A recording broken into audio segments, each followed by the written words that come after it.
ಶ್ರೀ ಗುರು ದತ್ತಾತ್ರೇಯಾಯ ನಮಃ. ಕರ್ಕ ರಾಶಿಯವರಿಗೆ ನೋಡಿ, ಅಷ್ಟಮದ ಶನಿಯ ಬಾಧೆ ನಿಮಗೆ ಈಗಾಗಲೇ ಪ್ರಾರಂಭವಾಗಿದೆ.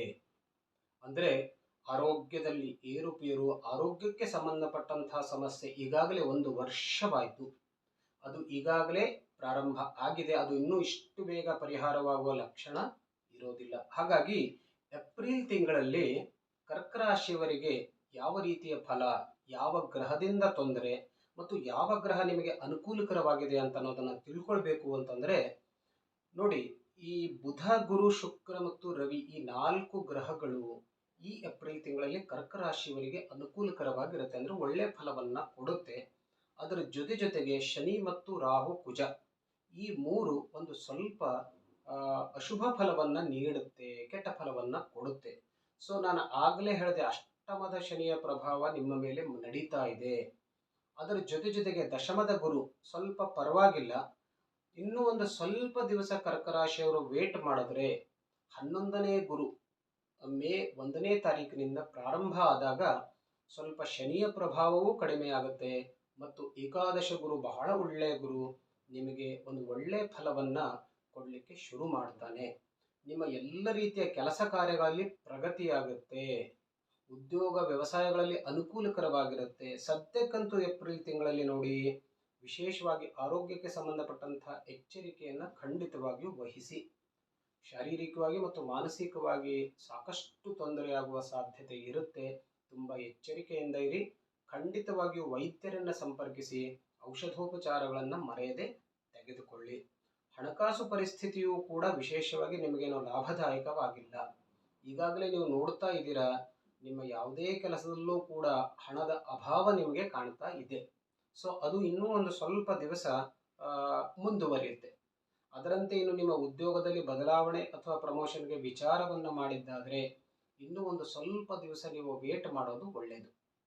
ನಾನು ಹೇಳಿದ್ನಲ್ಲ, ಗುರು ಬದಲಾವಣೆಯ ನಂತರ ಸುಮಾರು ಜುಲೈ ಮತ್ತು ಆಗಸ್ಟ್ನಲ್ಲಿ ನಿಮಗೆ ಈ ಎಲ್ಲ ತೊಂದರೆಗಳು ಪರಿಹಾರವಾಗುತ್ತೆ.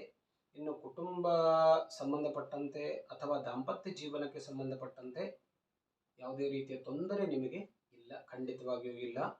ವಿವಾಹ ಯೋಗ ಸ್ವಲ್ಪ ದಿವಸದ ನಂತರ ನಿಮಗೆ ಅನುಕೂಲಕರವಾಗಿರುತ್ತೆ. ಖಂಡಿತವಾಗಿಯೂ 2024ನೇ ಎಂಡ್ನಲ್ಲಿ ಅಥವಾ 2025ರ ಫಸ್ಟ್ನಲ್ಲಿ ನಿಮಗೆ ಖಂಡಿತವಾಗಿಯೂ ವಿವಾಹ ಯೋಗ ಬರುತ್ತೆ. ಸಂತಾನ ಭಾಗ್ಯ ಕೂಡ ನಿಮಗೆ ಇರುತ್ತೆ. ವಿದ್ಯಾಭ್ಯಾಸದ ವಿಷಯದಲ್ಲಿ ಹೇಳಬೇಕು ಅಂತಂದರೆ ಸ್ವಲ್ಪ ಹೆಚ್ಚಿನ ಪ್ರಯತ್ನವನ್ನು ಮಾಡಿ, ಅದರಿಂದ ಅನುಕೂಲ ಆಗುತ್ತೆ. ಪ್ರಯತ್ನ ಮಾಡದೇ ಇದ್ದರೆ ಖಂಡಿತವಾಗಿಯೂ ನಿಮಗೆ ಯಾವುದರಲ್ಲೂ ಯಶಸ್ಸು ಇರೋದಿಲ್ಲ.